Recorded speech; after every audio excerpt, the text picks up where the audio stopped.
Can you turn a declining industrial printing business into a vibrant creative hub, pulsating with life while maintaining and a nod to its printing roots? Yes, and it happened. This is a story of art printing works transformed into a place where meet Sun Wei, a young Malaysian entrepreneur who dreamed bigger and outside the box. He was expected to manage his family's printing business, but he influenced his family to reinvent the company into something very special, nestled into a hidden area in Bangsar, Kuala Lumpur. APW today offers a wide variety of awesome food, outstanding events, and innovative retail designs, while preserving its heritage in printing through its overall space design. So sit back, relax, and enjoy as Sun Wei and I introduce you to the story of APW. When APW decided to repurpose itself and revamp, the personal vision was really filled with curiosity,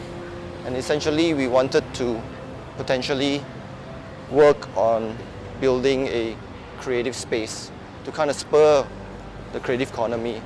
And the word at the point in time was really about creating a creative campus. And this from my time in university, when I felt that some of my best times was in university, and it really had a good chance for me to be around a lot of creatives and be in a campus of that. Well, conventionally, APW, or Art Printing Works, is primarily a printing company that was established in 1952. 1952. By my family, and I'm probably a third or fourth generation printing family. And I had to come back to look at the family business about 10 years ago. So what you see essentially is basically a printing factory. But this... So you're getting into the printing factory now, is it?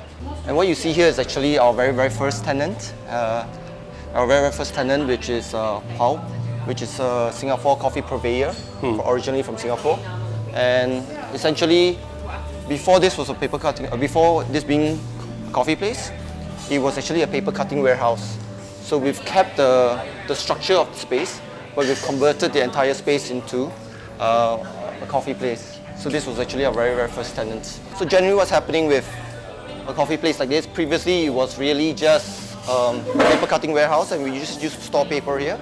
And yeah, so this is it. This is our first one. Yeah, so Pulp, as a coffee purveyor, doesn't just sell coffee. They are also in the equipment business. Okay. So they sell coffee accessories and machineries and different type of products. So you have a workshop facility, you have a product center, and you have a service business serving coffee. And this was really kind of like the lifestyle that everybody was moving towards too.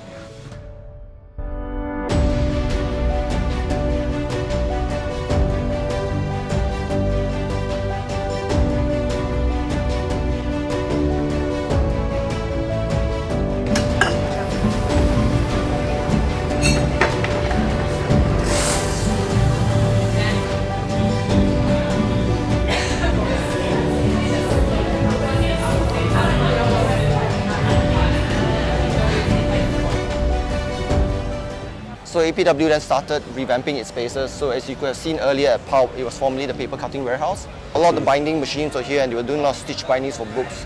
So what's very interesting about APW is that every space that's been rebranded is curated after a printing term. That's why you see like pulp as in paper pulp and coffee pulp. And this was basically the combination of plate making and paper. And the word paper plates was the formation of this section of the space. And so our second tenant that we got was actually from Australia. And it was a breakfast brunch place known as Breakfast Thieves. And then we slowly added on other eateries like a pizza parlor, a pasta bar, and a Thai restaurant.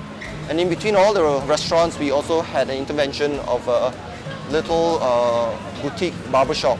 The barber shop here? Yeah, there's a barber shop here. Brooks, England. It's a real barber shop. So first and foremost, he's a musician, but he has a passion for barbering. It's a musician. He's a musician. So this tenant of ours started as a barber, but he's also a musician, a very skilled musician, and he also has a passion for folding bikes and mountain bikes from England. Oh, and then he sells it off, or? No, he trades in the bikes, and he also sells them. He helps modify them.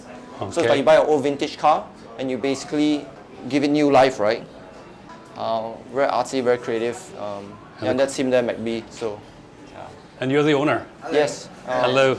Andreas. Hello, This- nice to Good to meet see you. Yeah, McBee. Okay. What brings you here? This is a barber shop since 2017. Okay. So those days, I've been searching for a right place where I feel like something very closer to humanity, like simple and nature kind of thing. Nice. So and then I get to know Sumri as a person, and then it's how we started this place. Yeah. So apparently I'm a musician as well, so I play music here. You play music inside here. Yeah. What instruments do you play? I play guitar. I sing. Oh wow. Yeah. Want to sing a song? He sings really well, yeah. I learned stuff here, so. Okay. All right. And the bicycles is what is it about the bicycles? So I've been cycling since 2019. It's where the pandemic kicks in and everyone stops. How I started with this passion. I cycle a lot, I modify a lot, and then when everything opens up, and I combine both things like barber and Nice. bicycle. Thank you so much.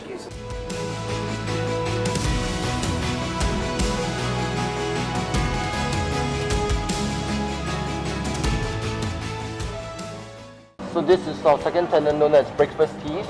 So it's Australian brunch, really, really popular. At the point when we first launched it was with the movement of this breakfast brunch places that was kind of kicking off, and it's still a very popular venue for us. If you look at the elements of the design of the space, you can see it's mainly made out of wood, and the entire platform is actually elevated. And the intention was actually quite particular. A lot of young families that were coming around our space, and basically there were a lot of children running around, but the parents couldn't really see them. And I thought giving them a space that was elevated above, they could watch over their kids that were coming through. It became a very safe zone for them to roam around. So then that actually reduced the decision fatigue for people that come to our space, because when they are eating or having coffee and having their breakfast in peace while the children are safely running around, it becomes a very good interactive space.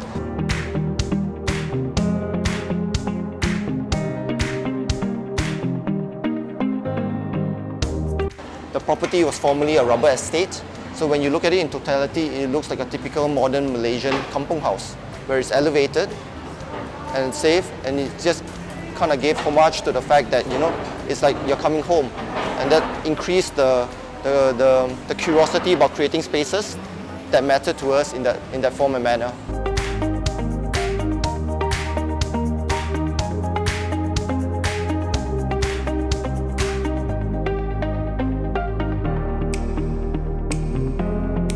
So it's become a really, really popular place with young families and expats, and it's great to see.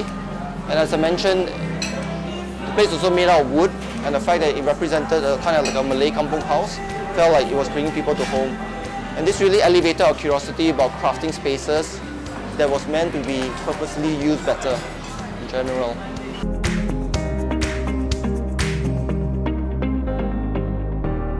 When COVID hit us in 2020, basically most of the physical businesses could not operate, and APW was also suffering the same fate.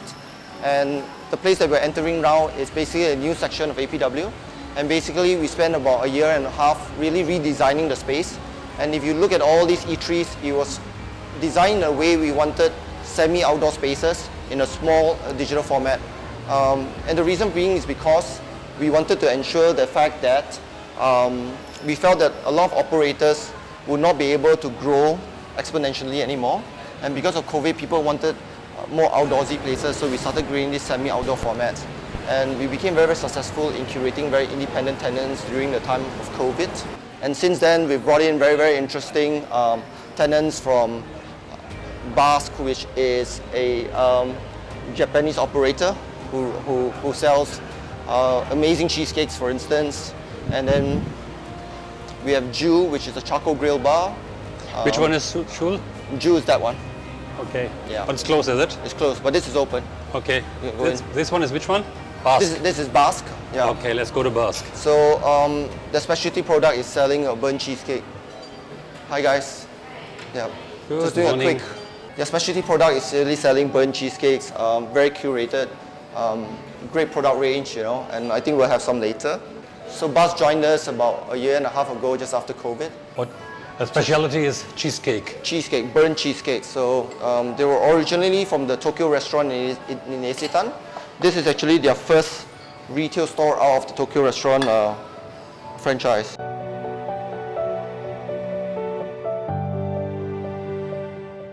Yeah, so the space is really been designed really bright lit, also elevated in a sense, but also semi-outdoor space because post-COVID, we realized that a lot of people were cocooning at home, and the fact that they were very comfortable at home, they didn't feel very safe experimenting other spaces outside. So it was very important for us as we designed the space.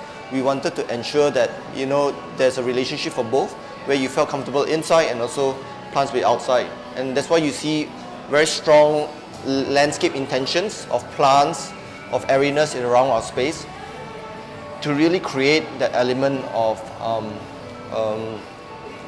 harmony, peace and safety, I would say. Our next outlet we'll take a look at is basically one of our pop-up outlets, and right now we are popping up 103 Coffee, which is also another special coffee purveyor, with actually introducing what we call creative coffee into the space. Yeah, so they introduced a coffee blend, which is named after APW. It's an APW blend, Wow. which I thought was quite interesting, and actually got the owner to sign on one of the products for me as safekeeping. Yeah. Nice. Yeah. So what's really happening with this space as well in terms of design, you can see that all the furnitures are entirely modular. So every couple of months they actually shift around the furniture to create a different intention of the space. And that's really essentially what's happening with spaces today as well. I think spaces must be both immersive and experiential, and therefore being fully static may or may not work in spaces, and with small spaces, trying to create a dynamic experience from different times will be different.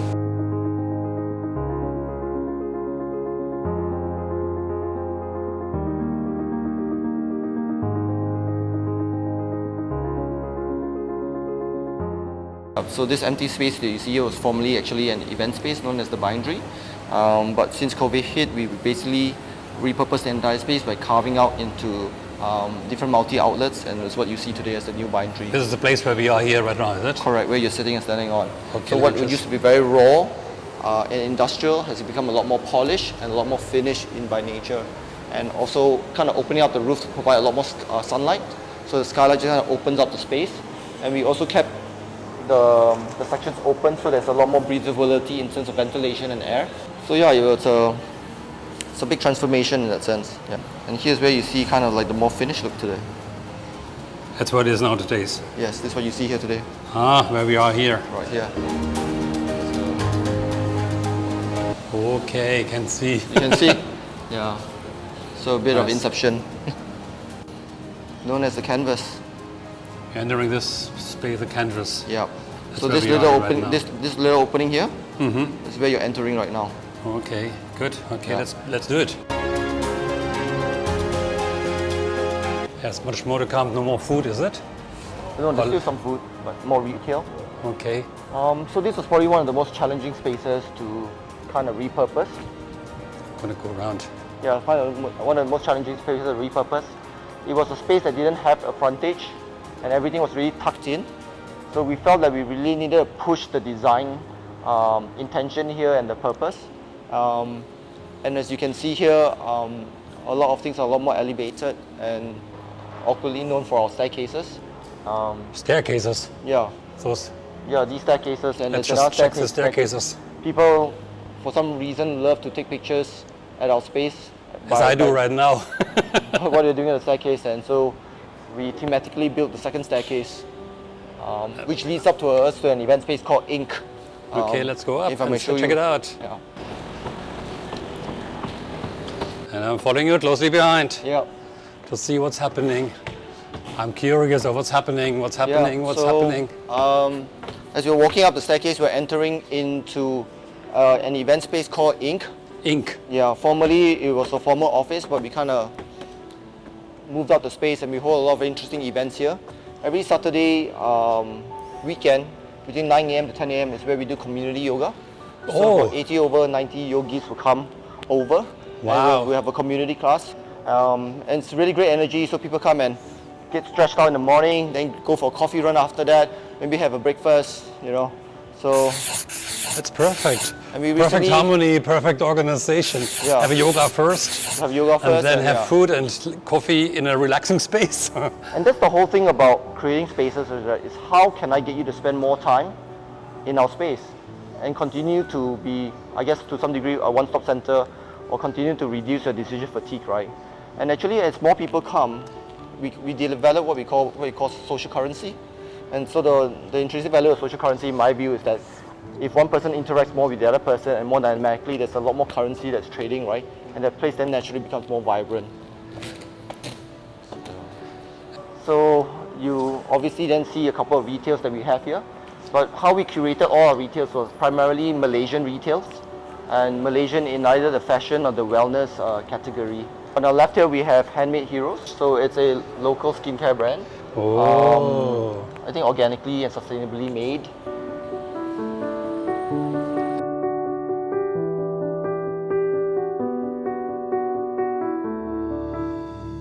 So here we are at a restaurant called White. It's a Japanese restaurant infused with Asian flavors. Very interesting setup. I like what they do. I overheard some people were saying that when they first got to know the restaurant White, they thought it was the acronym for WhatsApp, Instagram, like WhatsApp IG. So I thought it was really funny. So yeah, let's go and take a look at what they do. So it's Let's just take a look at the menu here first. Yeah. That looks really nice So and really yeah. delicious. As you can see, a lot of restaurants were out in the open. They were semi-outdoor, they were very communal.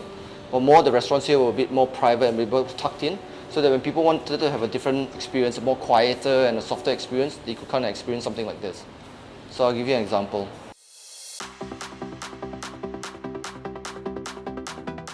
It's definitely cooler than outside straight Much away. cooler, Ooh. yeah. So it's very intimate and refreshingly setting. cool. So they done some like what we call standalone private boxes. So in case you want to have a very quiet meal and being undisturbed, you can kind of sit in different angle positions. And so they've dressed up the place a little bit more with ambient lighting now, with painting, so it just crafts the space a lot differently. Is it more for dinner or is it also for lunch? It's open both for lunch and dinner. And you can see like every booth is kind of like angular in some form, so it's different. So the chefs are just behind. So it's quite an experience where you kind of sit down, and then when you're ready to be served or the time to meet the chef, we'll just open this up. Wow, cool. So get some of that. That's a very, very interesting and Yeah. different concept. Yes. So I mean, it's just really quite interesting how this was really formerly a printing factory and a warehouse. There was a factory and warehouse before, is it? Yeah, this was actually where all the machineries used to be, and how we've kind of like successfully just converted the spaces.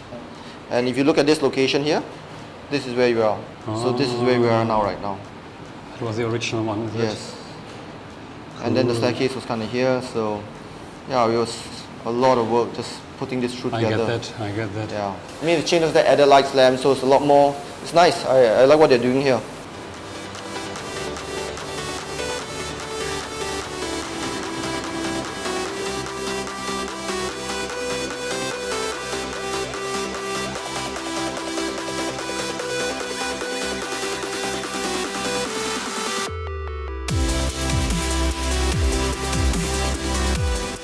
Hey guys. No, so this is a very prolific fashion designer. His name is Kun Hui. What's the name? Kun Hui. Okay. Kun Hui, and he moved in and joined the APW community a couple years back. And this is basically now his flagship store. Nice. Hi guys. Yeah.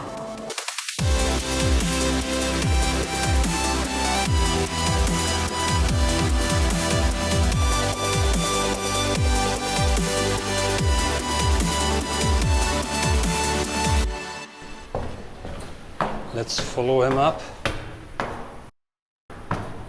So in the upstairs, I guess it's more of a private appointment for fittings or conversation with obviously the designer. So if you're trying to do something a bit more bespoke, maybe for an event, for a wedding, so this is where you can spend some time and have that creative discussion with the designers and work out That's really what sort of look you want to wear. And then there's obviously very nice fitting room, and then you can have that space, right? And I think it's also nice to have, I don't know, some wine in the evening and just really chill out and Put up the feet and try out the clothes. Yeah. It's a nice way to break away from things, but yeah. Having like enough space for you to be yourself, to try different things. And express yourself, no? Yeah. So you can see in Canvas a lot of things are a lot more curated in a sense. It's a bit more private, it's a bit more insular. Whereas what you saw outside earlier is a bit more open, a little more social. So it just depends what you want in terms of the vibe, right? But the whole idea is to provide a space for different people at different times and for different settings. And I think that's the relationship we're trying to build with the space as well. Yeah. Interesting, all right. Oh, that's nice. Yeah. The greenery in the back. Wow. Ui, it's getting really cool here, like a football field, isn't it? Yeah, so Nearly. this was formerly a paper storage warehouse. We used to Paper storage warehouse. Yeah, we used to keep stacks of paper. That's why you see a very high ceiling. Huh. And so once we emptied the storage, it was an open space, and we felt that it was a very nice event space that was fitting for event organizers, for them to convert the space for different things. We've done branded events, we have done music shows, we have done recently stand-up comedy, gaining a lot of popularity. So I think the space also works both ways, right? One is commercially, where we generate revenue by renting out a space, but we also offer the space for community. If someone wanted to do something for the arts per se, or they needed support, we will try to, as much as we can, support them in that way, if they needed a space to do so.